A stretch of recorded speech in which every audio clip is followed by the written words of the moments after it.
Hi guys, welcome to CineShow Podcast. I'm Jamie and this is... Matt, quick fire round. Is this because of the Just think sports quick, thing? no, just think quickly and just say what comes. Okay. Mark Wahlberg or Matt Damon? Oh God. That's got to depend on the Quick, film. quick. Matt Damon. Wrong. The film Bohemian Rhapsody or the film Rocket Man? Rocket Man. Correct. Which is most important, cinematography or film score? Hell, mate. Quick. Score. Trick question, they're both equally as important. That's what I was going to say. So that's wrong. The Meg, Meg Ryan or Megadeth? Megadeth. Correct. And finally, Oppenheimer or 2024's remake of Roadhouse? Oppenheimer. Wrong. So based on that, How did I do? your personality type. This is based on the FBI Behavioural Unit questionnaire that they sent me to ask you. And you are 70% aardvark. Okay. 30%. Aardvark, I'll go with that. 30% fruit pastel. Okay. I will... You want to be more fruit pastel, apparently. Yes, Go to I the am going to reciprocate on the next one. You should. How's that? Yeah. I honestly didn't know that was Well going to done, happen. that's told us a lot about you, and they did Okay. want me to ask you, so I've asked you. You got me on I'll the send those cinematography score thing because I would have said the same, but I know previously... I know you would struggle with that. That was Yeah. like a battle between good and evil. But you... But it was, that was good. You went dark. The Matt Damon, Matt Wahlberg thing, I went with Matt Damon because I'm just thinking Matt Damon's probably had more acceptable hits. Yeah.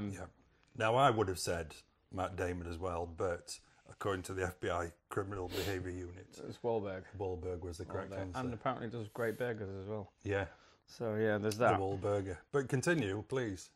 Well, it was you. No, it's you. Yeah, so follow us on Facebook, Instagram, and subscribe to our YouTube channel. We're trying to get up to 500 subscribers. I think we're only a couple off. Yeah, we're about 350 off. Okay. But we're nearly 150. That's a milestone. That is a milestone.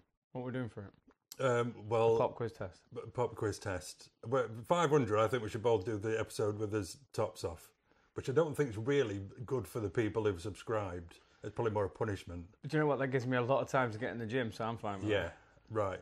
Shirts off for And I could 500. CGI mine if I was editing that CGI episode. every single hair on my shoulder, my hairy shoulders. I'm going to put Jake Gyllenhaal's body Yeah. from your favourite film Right, on there. you can edit that one then. Yeah, and make cool. us look good.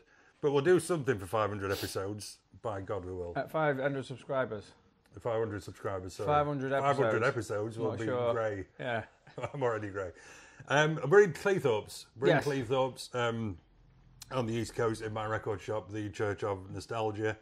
Can I stop you there? Yes.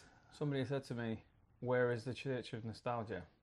So I think people are taking it as the name of your store, by the way. Ah, right. Well, So- it's Howley Jack's record store, but But it is the, inverted Yes. commas, yes. the Church of Nostalgia. Yeah. Somebody did ask me the other day about the podcast, and he said, "Oh, where are you shooting it? Where's the Church of Nostalgia?" It's near the Church of England. I don't know if they actually thought it was we're in a church Really? either. But Right. that did make me giggle. But we've got a cinema in Cleethorpes, Yes. and it's brilliant. It's Yep. Parkway. glorious. Parkway Cinemas. Yeah, doing some nice food as well, by the way, now. Really? Goujons, yeah. Did Doing you? like warm food, pizza, goujons, and had them the other day. Oh, I didn't notice I went to the Really other day. good. I always go straight for me popcorn. Yeah, you know, sometimes at cinemas, and this is probably going to be a bad thing to say because we're trying to get everybody to go to the cinemas, but some cinemas don't really pay that much attention to their food as long as it's warm and there's something on offer. But yeah, this was goujons, and I mean, we might put some form of menu here, but If I can find a menu, I'll yeah, put it there. goujons, pizza, stuff like that. And like different types of nachos, like loaded nachos. It's really good. I know my friend who went with Liddy, who I went to see, which we'll get to, the film with. He favours there's like some curly crisps, some like American style crisps. Oh, thick curled, Takis. something like that. Is it Takis? You're not thinking of tacos. No, Takis. Is Takis. Could it be. Takis? Could be. Taki? Could be. Right, okay. Oh no, you're thinking of those that you buy in the shop that are like volcanically hot. Yeah. No, these are more like, imagine more like a not skips, quaver. Imagine a quaver shape, Right. but a harder texture. Sounds horrible. Where Like was a that? crunchy quaver in the cinema. What, this one? Yeah, Oh, I didn't know they're in that. like a heated thing. Isn't Oh, there okay. the same sort of thing outside Corn bars? dogs? Not a corn dog. That's a long thing with a stick in it. Okay. We'll get to Anyway, the they're bottom there. of this. It does all kinds of stuff. It now does food. Maybe it'll move to full roast dinners. I don't know if that'll work. Yeah. Probably not in the dark. So that's us. And on this episode, the big reviews are The Smashing Machine and Springsteen, Deliver Us From Evil. Not Deliver Us From Evil. No, it's not. Deliver Me From Nowhere is what it's called. Is that the horror version? That's the horror version. Springsteen, Deliver Me From Nowhere. They're the big reviews. And also we'll be talking about other stuff we watched. Yes. Not a great deal. Well, yes, we have, but there's not that much interesting to mention. Still haven't watched Aliens. You've not Still finished resisted it. Alien Earth. Because I don't want to get angry. Yeah. So. Okay. Yeah. Well, shall we get on to those big reviews? Come on then, let's get on to the big reviews. juicy ones. You can kick it off. Okay. I'll begin then with Springsteen, Deliver Me From Nowhere. Evil. Not Deliver Me From Evil. Deliver Me From Nowhere, which is, of course, the name of a song on the album Nebraska. I will give you now the rundown. Directed by Scott Cooper. That's not the album, but interestingly, some of the songs on there were recorded at the time of Nebraska and then shelved and put onto that. Yes. Isn't that part of the film? Yes. It certainly is. Directed by Scott Cooper, starring Jeremy Allen White, everybody's favourite bear, Jeremy Strong and Stephen... What, Paddington? Yes. Yes, I prefer him to Paddington. 59% on Rotten Tomatoes. Really? Yeah. I've heard nothing but good things. Well, I'm about to change that. Or maybe not. On the cusp of global... Google synopsis. On the cusp of global superstardom, which is that bit, Born in the USA album, New Jersey rocker Bruce Springsteen struggles to reconcile the pressures of success with the ghost of his past as he records the album Nebraska in the early 1980s. What production company is it? It is by Springsteen Is Us. Is it Warner Brothers? I don't know. Where would it tell me that? Here? Go on Without having to do a deep dive. Wikipedia. Because are they not the ones who did the Dylan Chalamet? I don't know if it's the same thing, but the director is the guy who did Crazy Horse with Jeff Bridges. Really good country western. I think it's the same production company who have tried to produced by, starring cinematography, edited by music by production companies, 20th Century Studios. 20th Century, so Fox? Yeah, not anymore. Studios. Oh, but sorry. yes. Yeah, okay. Yeah, Okay. changed, didn't they? But now owned by Disney, of course, as we know from watching Deadpool versus Wolverine and that whole thing. Trying to find some real in all the noise.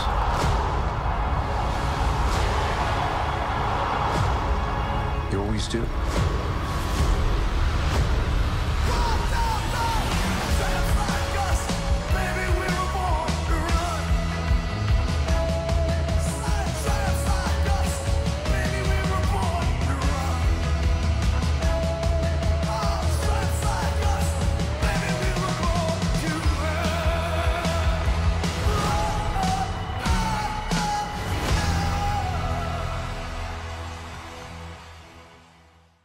So I'll start by saying my friend Liddy, who I went to see it with, his review was one word, and that was grey.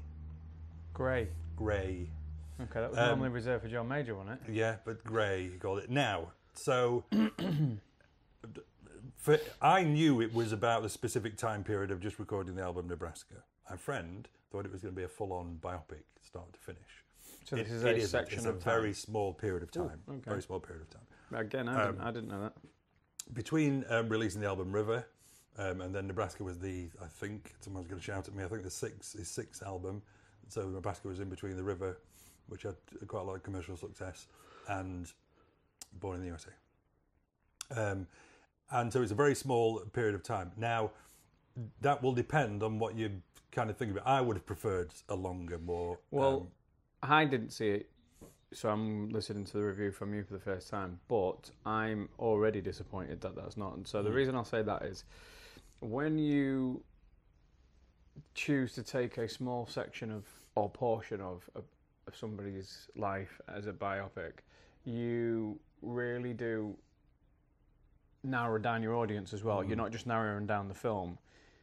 You're going to get Springsteen nuts who want to go and see it, but your general sort of audience member who maybe want to go out there and sort of say they know of Springsteen but they're not a massive major fan would still possibly be interested. But if they're going to go and see it and something really tailored down to what, there might even be niche stuff in there that you're never even going to catch. But again, I haven't seen it, so there lies the rub. So I am a fan of Springsteen. I wouldn't say I'm a mega fan of Springsteen, but I am a fan of Springsteen. So I was interested in the writing of the album Nebraska. However, it then boils down to really, because you are going to get some people who aren't massive fans, and maybe that particular album isn't their favourite album, as to whether it's a good film or not. Whether as a film on its own about a musician who's going through depression because of. So we basically get the period of time he's writing the album, but we get flashbacks to him being a child. So you do kind of get the present and the past when he's a little kid. Father played by Stephen Graham, abusive father. He is then struggling with trying to get his head around all that stuff and why that kind of how it was and why it affected him like it did. He finds it difficult to kind of form attachments with people and getting to kind of commit to relationships and that kind of thing. And it's very somber. It's a very somber tone. Right. Whereas I would say there are no highs and lows, which I think is to its detriment. So is that where the grey element comes in? Where the grey element comes into. So you've got a bit at the beginning, which is some concert footage of Born to Run, which is a highlight.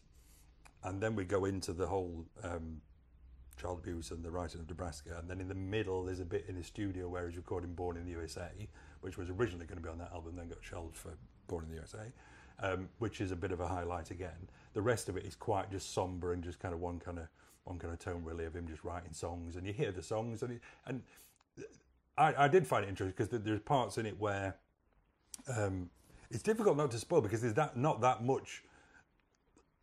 Anyway, there's a bit where they're trying to. The point of Nebraska was he recorded it in a bedroom in a house he was staying in on just a tape recorder, and he loved the sound. He loved the kind of crackly, the rough sound of it, and wanted it to sound exactly the same on the record.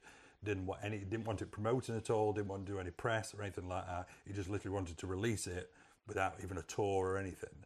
And it's kind of a little bit of a fight, not enough for me, but a bit of a fight with the record company about, obviously they wanted to make it a big deal, and he was on the rise, so they wanted to capitalise on that.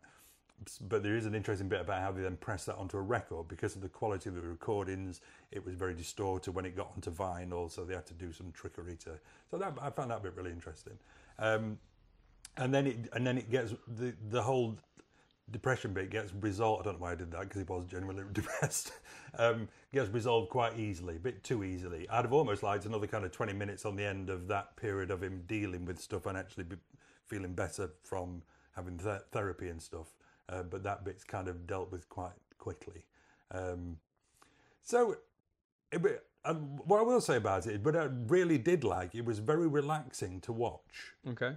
So it just kind of sat there, and it just kind of brushed over you. Sounds like it was neither good nor bad. No, it was very much in the middle, and for that reason, I am going to give it 3 stars. Okay. But only 3 stars, and I think I would have liked a bit more highs and lows. I'll be honest. A bit more drama. Me and you, despite the fact that our reviews tend to be fairly different at times, I think our opinions are quite close. So sometimes when I'll say we have the odd disagreement, but 2024's remake of Roadhouse, yes, of course. But basically, that's put me off a little bit. So I will watch it, but I'm not going to run. I wouldn't run to the cinema to see it. I'm not born to run for it. I would definitely. Very good, very good. I would wait till it appears on a streaming service. Okay. And I think you will like it. There's nothing such to. You will like it. It's better than average, but it's not. I hear Stephen Graham's put another fantastic turn. He's just not in it enough. Okay. And every scene he's in is brilliant. I think he only has probably half a dozen lines really in the whole thing. Mainly flashback. There is some kind of current stuff. He's killing it to at the minute. resolve. Yeah. He's just been grabbed, and he's in kind of everything. Isn't he? Everybody wants to work with him, and that was before adolescence, and now even more so, I imagine. Right. So 3 out of stars. 3 out of 3 out of stars. 3 out of 5 stars. 3 out of 5 stars. I'm giving that. So that's a recommendation to see it. I mean, if you're a Springsteen fan, you'll probably if you're a mega Springsteen fan, you'll probably like it even more. But I was interested that I'd not seen I don't tend to read any reviews before we do our reviews. But 59% on Rotten Tomatoes is actually really low. But then if you're giving it 3, that's pretty much bang on the money. Yeah. Right. Okay. Well. So that's Springsteen Deliver Me from Heaven. Evil. Yeah. So mine is I went to see The Smashing Machine with Dwayne The Rock Yes, Johnson. I'd have liked to have seen that. So Bernie Safdie film, who did... Do you want to give us a go? I certainly can. Come on. I'd like to. Do you want to tell us who's in it? Bernie Safdie, you say, did it. He wrote, directed, produced, edited. I think Sang the theme tune. Yeah, wrote the theme tune, sang the theme tune. There is, also Emily Blunt and Alexander Usyk, the heavyweight. Oh, yes. He's one of the main characters in it. A few cameos in there. Main cast is pretty much Dwayne Johnson, Emily Blunt. The guy who plays Mark Coleman. Sorry, I haven't got his name. Then his trainer and stuff like that. But well, do you want the overview? Go for it. The true story of mixed martial arts and UFC fighter Mark Kerr, whose obsession with greatness made him a legend and nearly cost him everything. This Grand Prix to crown the greatest fighter in the world. He has come back from the brink. Let's see if he can pull out a victory over Mark Coleman. Have you spoken to either about fighting such a good friend for a life-changing amount of money? I just need you to let me in. Always about you. Only about fighting you. Let's fucking go.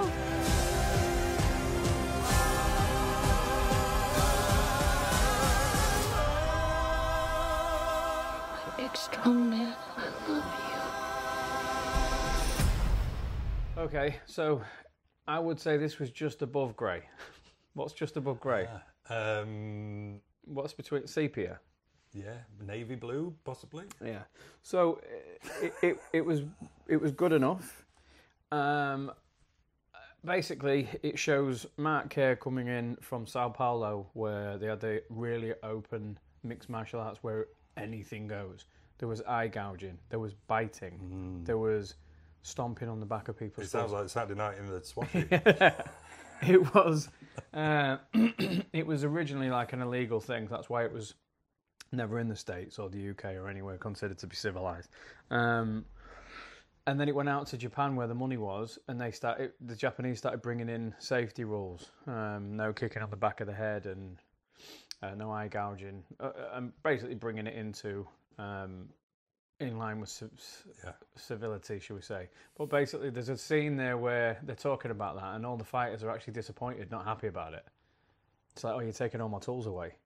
So which is an interesting scene, because normal people like you and I would be like, oh God, thank God for that. Yeah. We're not going to get our eyes gouged. And presumably you're going to get less people who want to compete because it was so extreme and violent and unpleasant. So it goes from there. It shows you at the very beginning how brutal that is. Then it sort of goes through his life, and he couldn't fathom. He won every fight he'd been in for a certain period of time. And he was interviewed, and he couldn't fathom losing. So people were trying to ask him a question about losing. He said, I can't even imagine it to tell you an answer. So he was like really confident and up there. Then he loses a fight, but what had happened is he lost a fight based off of the rule changes. So he didn't do what he was told not to do, and his opponent, who was Usyk in this, continued doing what you're not supposed to do. Right. But the ref never called it. Right. So the actual that fight got called a no contest, so he didn't lose, and you can see that there was a massive relief to him, even though he wanted the decision. Yeah, it was better than not losing.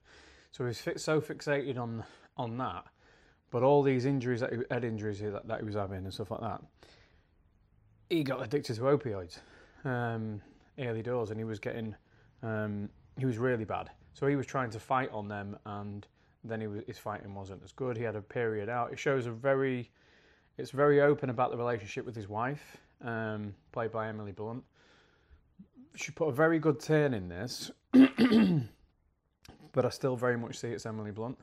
And I feel like Emily Blunt is now a very good actress, very good actor, but she's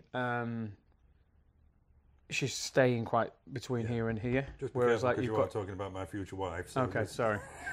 So basically, outside of that, you've got your Emma Stones and you've got people who are actually trying to really test themselves. And there's nothing in the rule books to say that you have to go out there and take challenging material. I mean, this is a very serious role, but it might be quite harsh on her because I don't really know what else she could have done with it. She's done very well with it, but I just sat there thinking that's Emily Blunt, not his wife. Yeah. Which I think I'm a little bit overcritical about. You didn't get that then with Dwayne Johnson?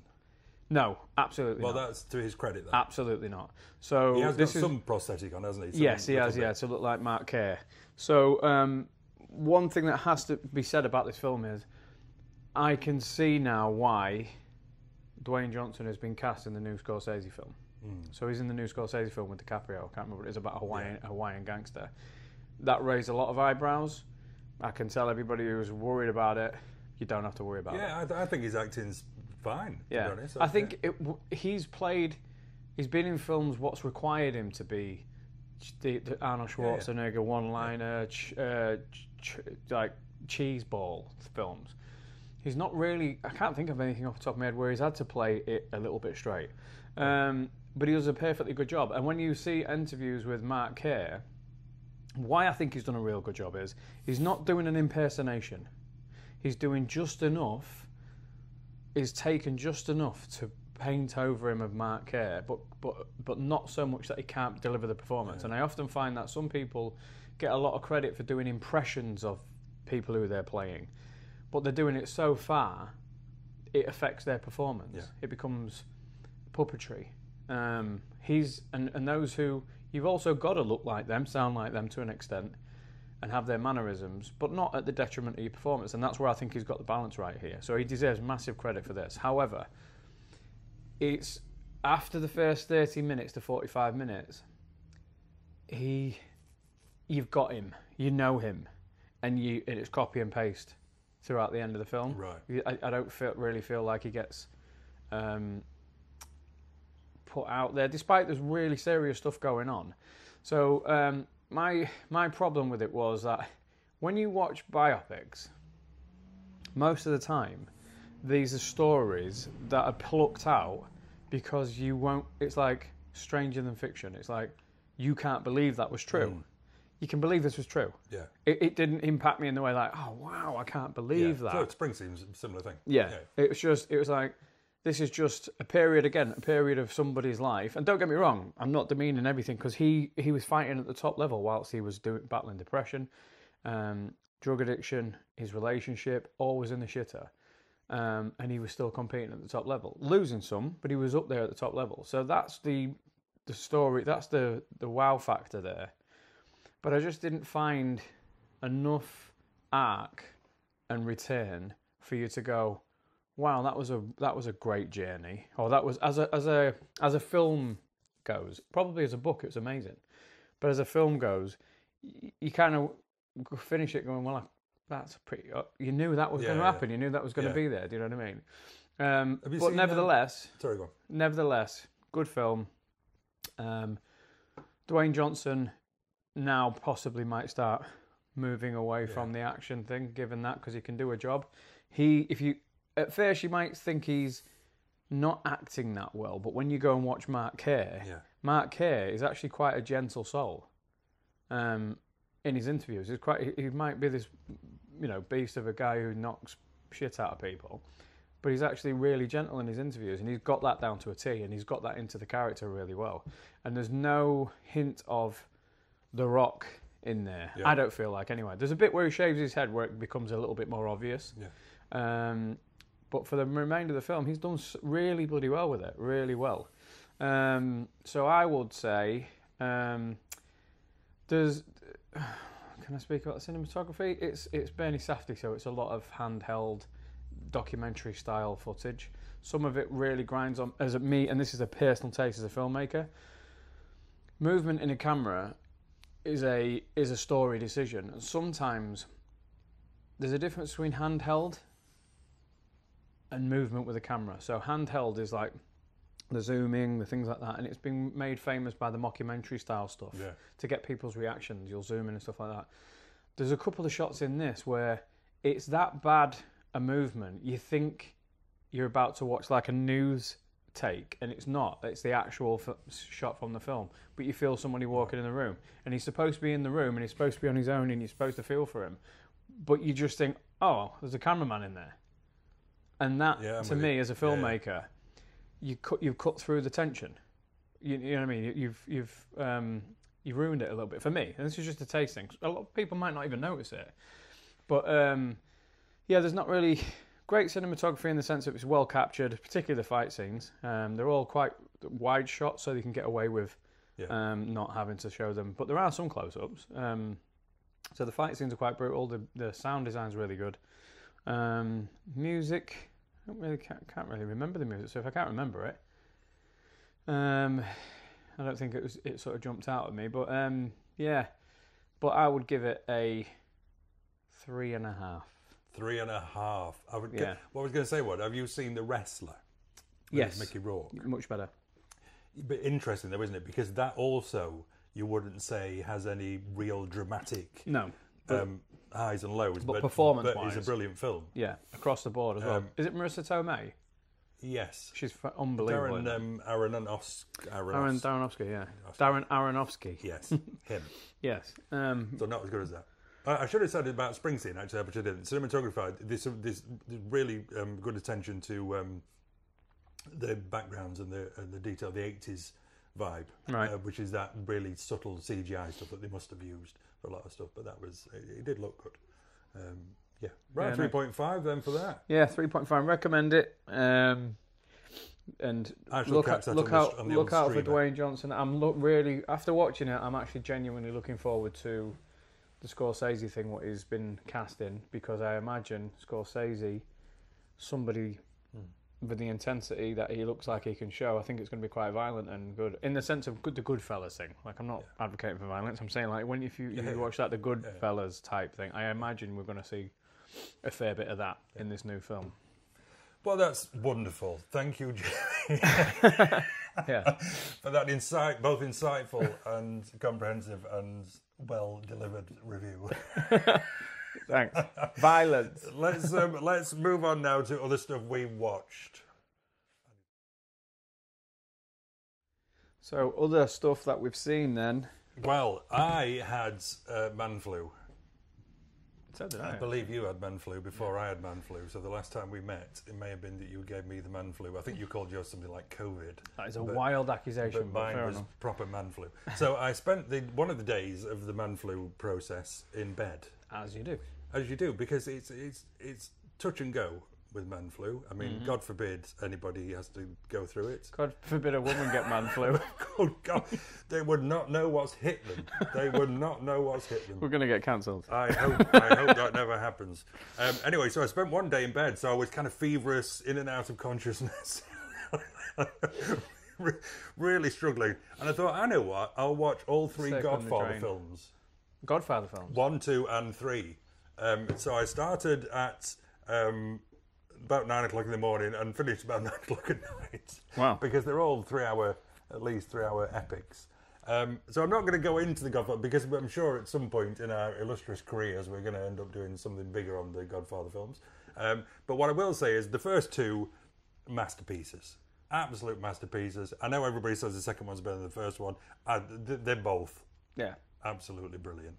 I think there's just set pieces in the second one that are way more memorable. Yeah. So set pieces within the film that are Yeah. way more memorable. Yeah. But as a film, I agree with you. I don't see a massive difference. No, and I love those kind of in both the first two. There was elongated kind of got the wedding in the first one. That really long wedding scene where you get introduced to the characters and stuff. Everybody's in it, absolutely brilliant. Yeah, but fantastic, absolutely fantastic. And I'm sure we'll go into it more at some point. And then I watched 3, and I watched I don't really understand the Coda version. Godfather Part 3 Coda, which is where Stanley, we didn't mention, of course, Francis Ford Coppola, not Stanley Kubrick, had twiddled with the third one. Okay. I don't know what the difference is. I should have looked it up, but I was in such a feverish Never even state. heard of that. Yes. I got the phone with me in case I needed to.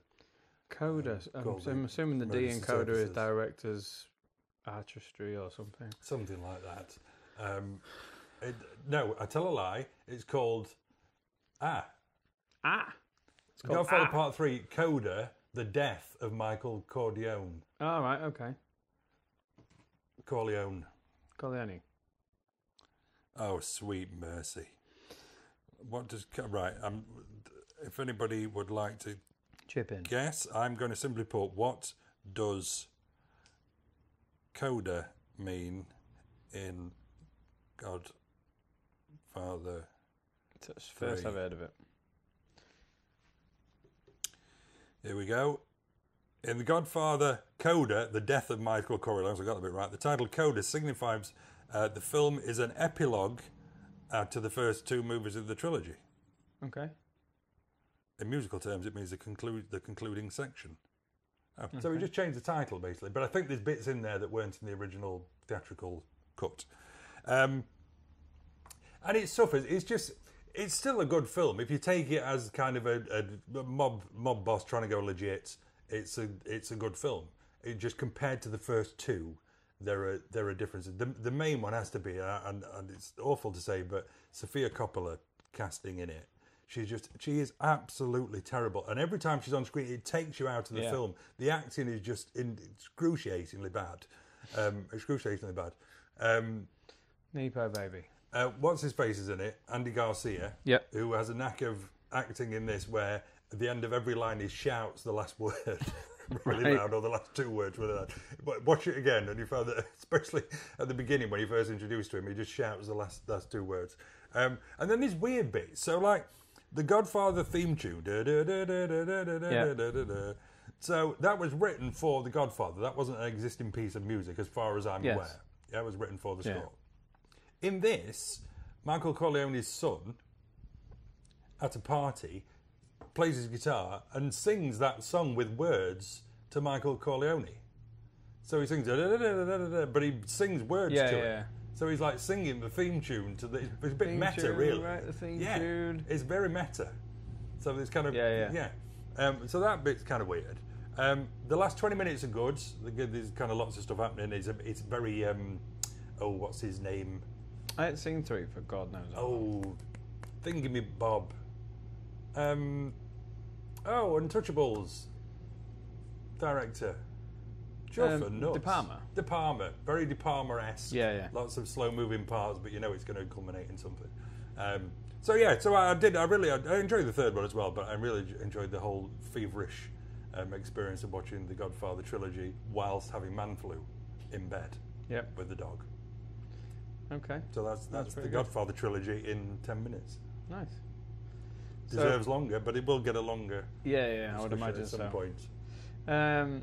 I watched not in man flu, and I didn't want to relax, so I ended up watching the first episode of Welcome to Derry. Which I've seen myself. You've seen the first 2? I've seen the first 2. Okay. So I saw the first one. Super excited, massive fan of it, both the original and the remakes, and I don't want to compare the 2. A lot of people want to get into that comparing thing. I think that's one, just like the Running Man. The 2 versions coming off of Stephen King material. They don't, even though they follow the same thing and there's some of the same scenes in there, they don't really follow the same tone by any stretch of imagination.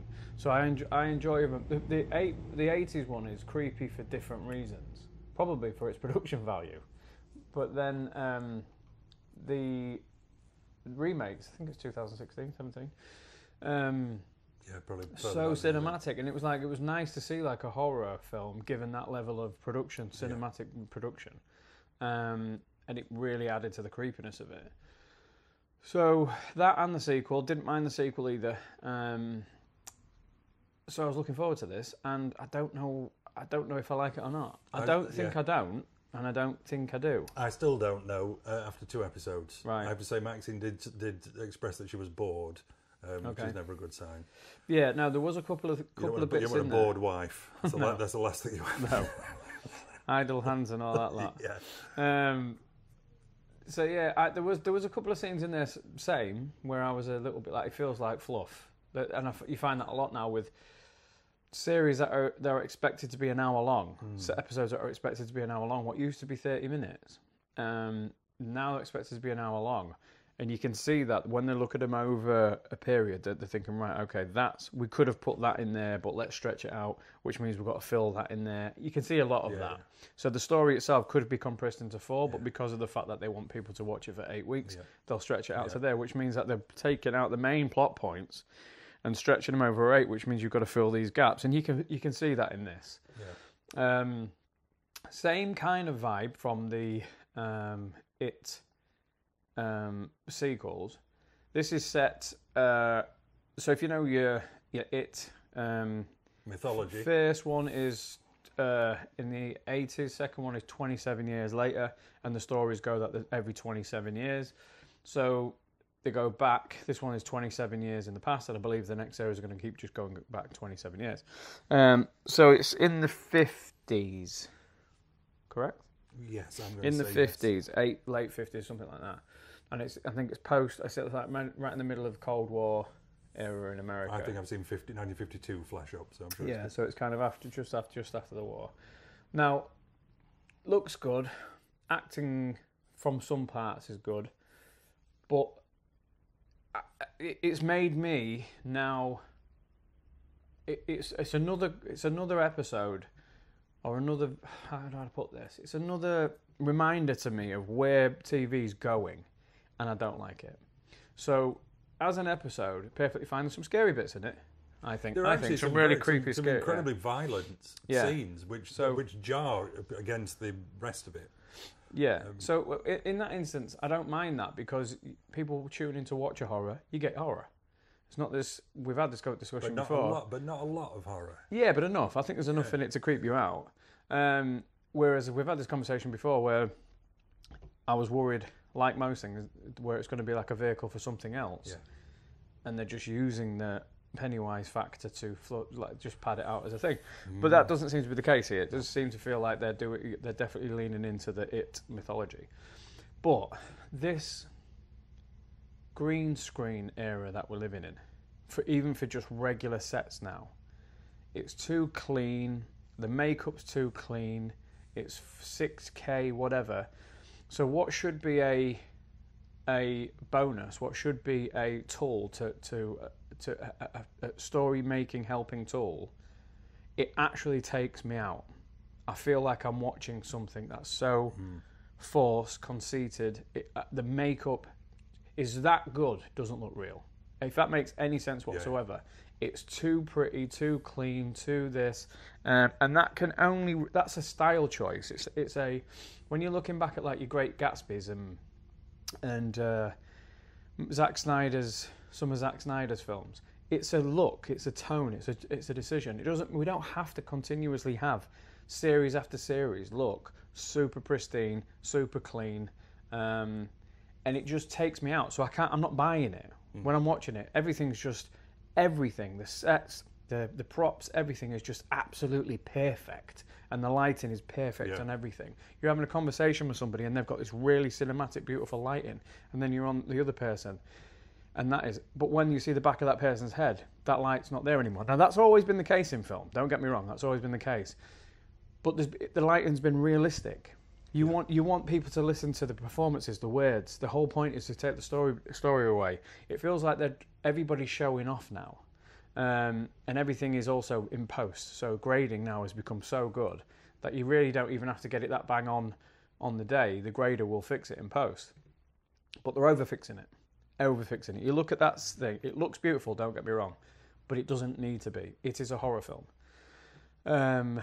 Your fantasy films, Lord of the Rings, it's reserved for that. Even Lord of the Rings looks dirtier than this, and it's supposed to be a fantasy film where everything is made up and CG, but it looks gritty. It's shot in a completely different way. They've got a lot of physical effects where they could have done it. It looks kind of like I said it's kind of like the 50s adverts and stuff. Yeah. Everybody's pursuing the housewife with the Hoover and all that kind of stuff. But there's a scene in it in a car where, I'm not really spoiling anything because I think it's in the trailer, but a kid gets in the car really early on and gets up, and it's quite freaky, in with a family, and the wife of the car at the front. That's a perfect example. You look at it, and I'm assuming she's supposed to be about mid-30s to 40, given that she's got a daughter in the back who looks about 16. So, but she's 25, and there's no way getting around it. The actress looks about 25, 24 years old, and the makeup is not helping. It looks like you've put makeup on a 25. There's no real makeup anymore. No one's like that. That don't look particular. I know they've tried their hardest to go a little bit further because 4K is now looking a lot better, and CGI is suffering because of that. So years ago, when we were just doing the 24 frames and it was 720, even 480 at some point, computer generation was hiding behind that. There was hiding behind motion blur. There was hiding behind that, and it made them look more realistic. Jurassic Park really benefits from it. You see the upscaling of Jurassic Park, and all of a sudden you're like, fucking hell, that don't look anywhere near as good as... And it's an upscaling of it. Yeah. It's because now you've got a high-res render of it, you can now see the outline of this, which you need that motion blur. You need that to let it sort of blend in with the actual image. And it's like stuff like, I love Mandalorian, but stuff like Mandalorian and that, it's the same thing. I know that Mandalorian is, a lot of it's the back screening thing, so it is, in effect, some of it is physical shooting. But everything's just looking too pristine and too clean to me. And it's within 10 minutes, I'm not as invested as I think I should be. Because even as a filmmaker, most filmmakers will tell you the same thing. When you see things from behind the scenes, you do find it a lot more difficult to digest what's being fed to you. Because it's natural. You're just going to be like, oh God, that don't look good. Oh, that looks amazing, or whatever. You are looking at it in a different way. But lately, I'm looking at it like, they're doing too much now. It'd be clever if, has this ever been in a film? So if you took this Welcome to Derry, and it started off as you're describing, very, very pristine, but as the horror was more and more introduced, the actual pristineness started to degrade and look more realistic. As the shine was taken off, this imaginary, in the 50s, everything was golden and shiny and bright. No, I don't know. Has anybody ever done that? We've had the opposite with Wizard of Oz, where it starts off very black and white and grey and then goes all sparkly. I don't know, actually. I would imagine somebody's taken that decision before, where they've tried to make everything look a little bit like that. I remember watching the making of War of the Worlds, the Tom Cruise version. Right. And I was really interested in just a point that stuck out to me, that Dakota Fanning, who was in that, at the beginning, she's wearing very bright colours. And as it goes on, the colours of her clothes go darker and duller, and darker and duller and duller as the threat becomes more. And that's good. But that's obviously director and costume thinking. But that, I like stuff like that. That will, I mean, the great that could be a grading thing as well. The grader is. But it was a conscious choice. Of course, colours would change. Yeah, and that's a storytelling element. I just shot a short film, nearly ready for release, but I toyed with the idea of, so it's a guy and a girl on a date, and then they reach a certain point. She goes to the bathroom, she comes back, and there are 3 different scenarios played out. So they play that scenario out, and then she comes back from the bathroom again, and they play the scenario out again. So it's 3 different reactions to what's been said previous to her going to the bathroom. One of them, the guy's a bit of a prick. One of them, the guy's overzealous. Yep. And one of them is a little bit balanced. I toyed with the idea of having him changing the grading as cold, like a lot of blue in there, then really making it super orange, like it's over the top in the second one, and then balancing it out properly for the third one. Yeah. But I felt like I was when I watched it back, I liked it, but I knew it, and I thought it was too nuanced, and I thought people watching it might not get that. They'll just be like, that is really poor grading, or that is really... And some people maybe wouldn't even notice. They would. Like, from the first to the second, you'd see the complete difference. But I think a lot of people, other than people who really sort of think about stuff like that, would look at it and say, that's really poorly balanced grading. Do you know what I mean? Yeah. But I toyed with the idea of doing that to sort of make it, to try and get the audience to know feel a bit different. It was genius. I won't go that far. But instead, I've scrapped it and gone with the decision to just not use that as a tool. But what I shoot at 24. I'm pretty old school. I'll shoot at 24 all the time, because I just prefer that level of motion blur, and I don't mind a bit of grain in my film. That's just me. I think if there are sci-fi films like your Transformers and stuff like that, if it's all super high detail, it needs it. It puts a job on the CGI to make that look realistic, because there's so many details in like your Transformers films. But when people talk about 3D and 3D sort of fading out, I think 3D is made for your Transformers and your Toy Stories of this world. It's not made for regular films, you know what I mean? And it's just so many people, we've lost that sort of only do that for that, only do that for that, only do that for that, because that's a storytelling thing. That's a purposeful thing. Yeah. Production companies don't give a shit. They're just like, let's make as much money as possible.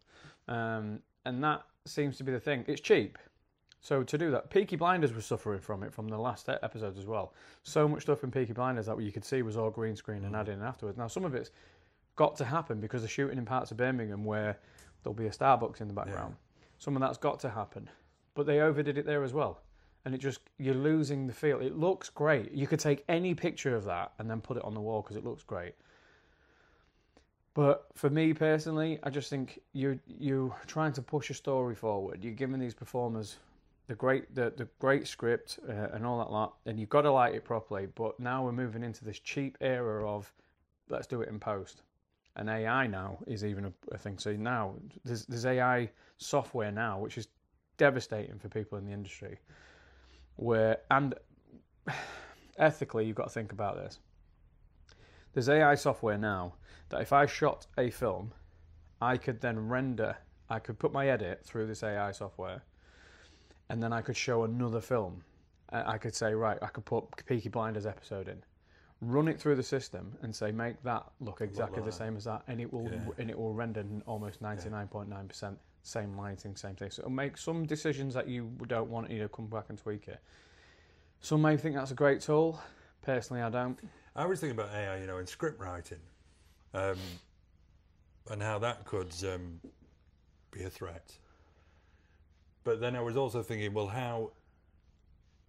I don't know. I mean, how would you know? I guess we'd know if you were typed into AI, write me a script about a guy, about a small town that's attacked by a shark, and but you could put in as much detail as you want, couldn't you? There's a sheriff who was new to town, and it in theory would do it. So the thing about AI is, but if that got sent to an agent or whatever, how are they these days? How are these agents knowing what's been AI and what's been?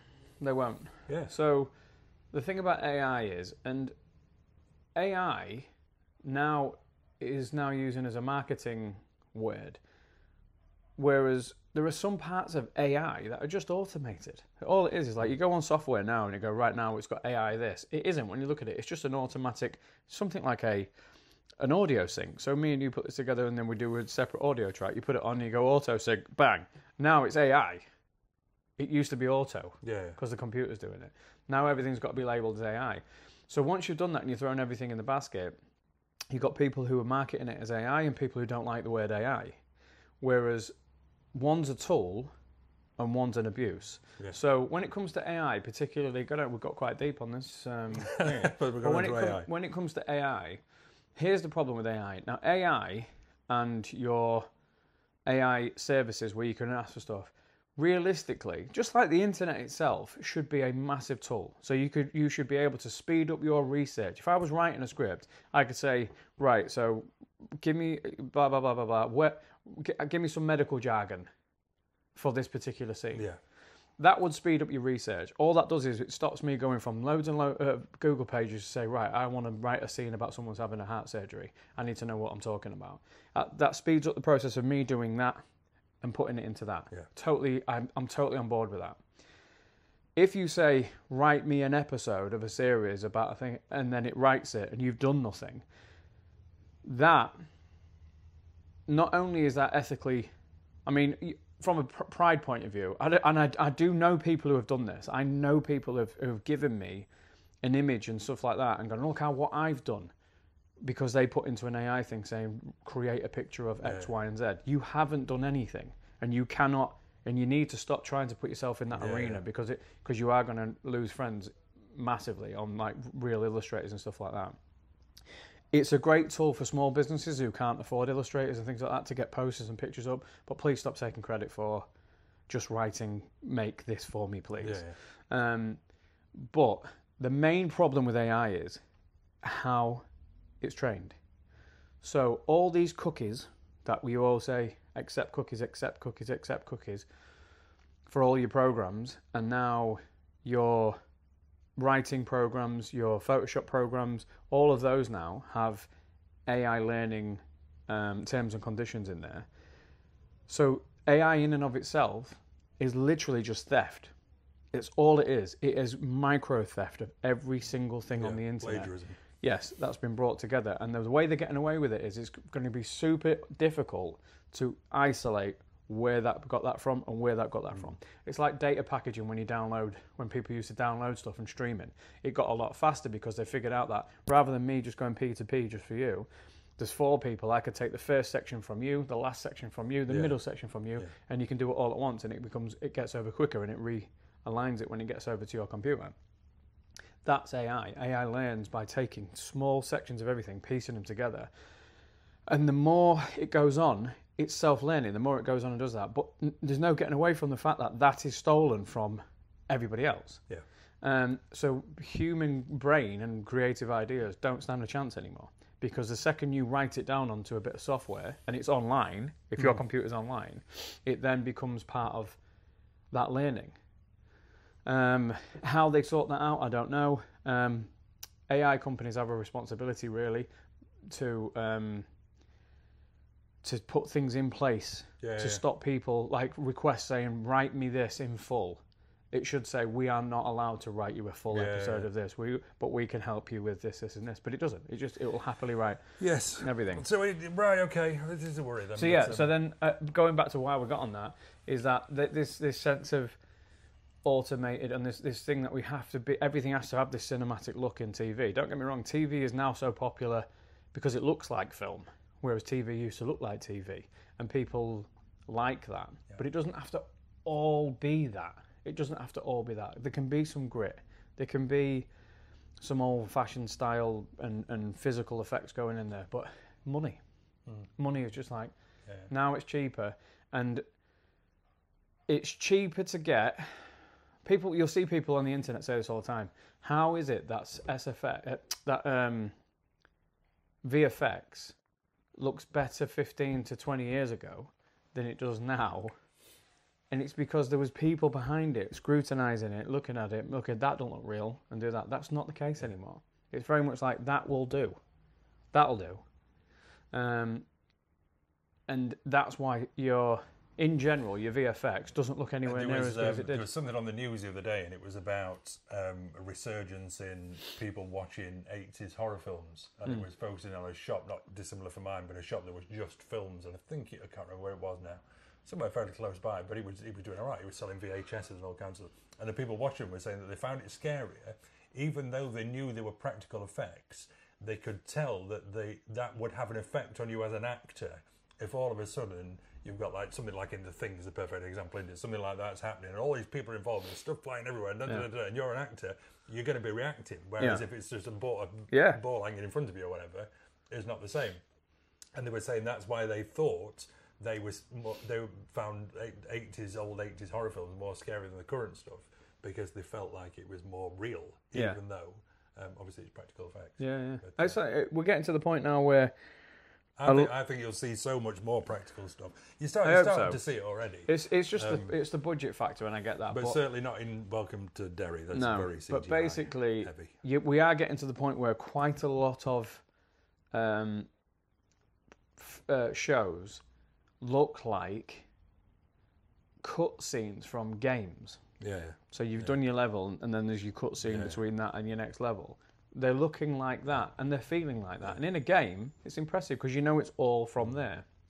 In a show, unless it's an animated show, that's just lazy. It's just pure laziness, and it takes me out as a viewer. It takes me out, so I don't latch onto it as deeply as I should do. And I know that's probably just a taste thing. It's probably just a me thing, and I'm waffling on.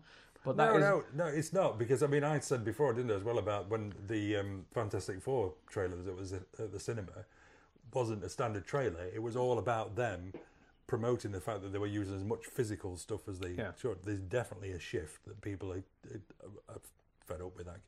Interestingly, when I went to see Springsteen, there was a trailer for the new Avatar. I've kind of lost interest with the whole Avatar thing, and I think it is CGI overload. I think it's just a weirdly lack of realism, even though it looks fantastic and the work is genius how they do it. But yeah. Well, they've stated that they're using no AI, but I find I'm sure they're not. But I'm finding that impossible. Whole CGI thing. Yeah, and I totally agree with that. That there's supposed to be another 3 films on top of this. Yeah. This one and at least 2 more. Now the last one did really, really well, so I guess it's still got its fantasy fans and stuff like that. But there was a massive gap between the first one was effectively the launch of 3D. So the company that James Cameron owns developed the new style of 3D that we're used to at the cinema now. I know there's like 3 different versions or 4 different versions of it, but they developed that, and then they tested it with a couple of little things that came out beforehand. I can't remember what there was. I was like Piranha 3D and some other stuff, and then sort of smashed it out with Avatar. So when you watched it in 3D for the first time with this new technology, it was like, wow. The second film, being in 2D, I found it less. Same thing. I found it less of a like. I'm not that invested. Had happened as in well, it. really, Yeah. And is the third one come out now, or is it coming out? It's coming out in December. It's coming out. Yeah. Yeah. So, we've had water. This next one's fire, and then presumably the last one's going to be ice. Yeah. I'm hoping that, given the fact that they're spending so much money on the next level of Marvel films, that they're able to, exactly what you just said about the Fantastic Four, is that they're able to see that people are getting a bit fed up of just pure green screen. Well, let's move on, shall we? Yeah. So, the only other thing I watched, and this kind of ties in. Oh, by the way, I because recommend this it. is sorry. Yeah, you've seen to 2 Derry. episodes. Yeah, you've seen 2 episodes. I'm going to stick with it, yes. Yeah, I said I'm Maxine was intrigued bored, but she can be brought round with, if there's more violence and gore, she'll be back in. Yeah, I'm intrigued enough, so that's a recommendation. But going more to practical, I saw Companion, which you talked about on the very first pilot episode we did way back when. I think we've been at this 6 months now, haven't we? 6 months. And I really enjoyed it, but I'm a massive Sophie Thatcher fan. So we've got Sophie Thatcher, we've got Florence Pugh, we've got Julia Garner. Okay. 3 absolutely cracking actors. Is that the correct term these days? Well, do you know what? We might get in actors? trouble for this, but I have, in the industry, I have been corrected when I've called a lady an actress. But I'm very old-fashioned in the sense of like. Well, we'll say whatever works. I've also had the same thing. I've also called somebody an actor, and they've said actress. So I can't. It's one of those situations. But the Oscars still does Best Actor, Best Actress. Right. So I'm going with that. But But one thing I would absolutely, definitely need to say is, I don't get where the offence is there. No. But so I would say actress. Actress or actor. So we've got so she makes up again these 3, and there are more as well. I watched The Substance as well. The young lady in that, I don't know her name, but again, really good, similar age, and actors who I would go and see films for because they're in. Okay. Which I don't think has happened for a while with certain actors for me, but there's like this new generation of female actors. Let's do that, female actors. Mm-hmm. So it starts out, it's one of those, as you've talked about it before, so I'll be very brief, but it starts out as one thing and ends up something completely different. Yeah. We have a lovely little kind of meet cute bit at the beginning, Jack Quaid's in it, Sophie Thatcher, they meet in the supermarket, and everything isn't as it seems. it becomes a thriller, a sci-fi thriller. What I would say is there are key themes of, I would say, abuse, domestic abuse, and toxic masculinity. That's in there as well, I think. Some parts really kind of make you gasp and take you by surprise, but it's a good, solid sci-fi, giving it away a little bit, but sci-fi thriller, which isn't what you expect when you first started. No. I really enjoyed it. And I think my review at the time was that I really enjoyed it, but it was predictable. Yes, there were certain things that happened in it which surprised me. I mean, I knew the twist, but I think the twist was given away in the trailer anyway. Right. The but I mean, big twist. even the resolution thereafter. Yeah. I think that was fully expected. Yeah. Everything that happened as it happened, I was like... There were a couple of things I thought, well, at the beginning you said you could do that and that would do this, but then you've not done that at the end for some reason. Right, yeah. But there were a few little bits. Well, it's been out long enough, you can spoil it. The go-to-sleep thing. Yeah. There seemed to be ample opportunities for him to do that later in the film. Yeah. Which he didn't, when he was talking to her about other stuff. Yeah, but it was what I like about it. It was an original film, and I'm always up for supporting original stuff, like original ideas. But she's brilliant. She's absolutely brilliant. Yeah, absolutely brilliant. And to be fair, Jack Quaid's doing all right, isn't he? I mean, obviously Novocaine was another recent one for him as well. He's going to pop up in the last series of The Boys again soon. But just a great film. So if you've not seen Companion, and you like kind of, I don't know, Stepford Wife type tales, that kind of thing. It's really good. So watch Companion. Cool. I've just popped into my head of what we did watch. You know, when I was saying I watched something recently. I say very old film. It is now. Truman Show. Oh yes. Yeah, my daughter wanted to watch it, and we watched it. And my daughter was wasn't that ahead of its time, and didn't that become reality basically? Yes. But how did he not win an Oscar? Yeah. I don't get it. I don't think he was even nominated. I might be wrong, but I don't think he was nominated. And I actually feel like that was because the media as such didn't like the fact that it was taking a nod at how the media was like going into people's lives, and I think that he kind of suffered from that. But when you watch that film, and I can't remember the year it was, so I can't tell you who he was up against, but I'm just amazed he didn't get a nod because he was so good in it. It was just made. I don't think I could. When I watched that again the other day, I was thinking, I don't know who else could have played that way and made it to that point, because he had that childishness about him. But he played it also. There was some quite painful bits in it, like the bit at the end where he feels like he's getting away, and then that shot where the boat hits the wall is so good. It's Peter Weir, always great with the visuals. It's only when you see when it gets close enough, you see the shadow of the bow sort of like hit the is it the bow? Stern? Bow. Hit the wall, and then there's this sense of like I give up, and he's hitting, and the music, it was just so good. There was another film at the same time, wasn't it? That came out at a similar time. One of those where a couple of people had the same idea. There's one called Ed TV with Matthew McConaughey. Yes. But the difference with that was he knew he was being filmed, whereas obviously Truman didn't. Yeah. I've only seen that once. But Truman Show, I don't know if I think it was up for some Oscars, the film itself. And it just basically become reality. Yeah. I mean, how many shows are there about? I mean, there's a Mendelssohn one out in there, not Mendelssohn. What do they call him? Oh, I can't remember. One of the politicians. I think the closest I can think of... Just following everybody around now, following the lives around, the shows about... I mean, the Osbournes kind of kicked that off as well, didn't it? Yeah. But that was kind of... But then, again, you're going back to people who know they're on there. I think the only film I can think of, and there's probably loads, you're probably going to put under there, and there's loads of films that people don't know that they're on episodes. But the Game, Michael Douglas, Sean Penn. Yeah. That's kind of like, he didn't know. Yeah. That is in there. Yeah. That's David Fincher. It is. What a film that is! Another good Sean Penn performance as well. So good. Last time. But Truman Show. Truman Show. That's a film one of those films where I say it all the time. If you're at Christmas or whatever, and it's on, I'll watch it to the end because it's just so good. Yeah. Whereas the aesthetic does work in that, which is a very similar aesthetic to Welcome to Derry in a sense. In the kind of the shiny 50s. Yeah, but it's all shot. I don't know where that was. But obviously that's meant to be because it's supposed to be the perfect where was Truman Show's shot? Because it wasn't a soundstage, I don't think it was. But I just love the music in it. It's fantastic. Sorry, I'll look for this while you tell us about the last thing that you watched. That was the last thing I watched. Companion was the last thing I watched, which I will know that I recommended just a few moments earlier. It was Florida Panhandle, unique setting.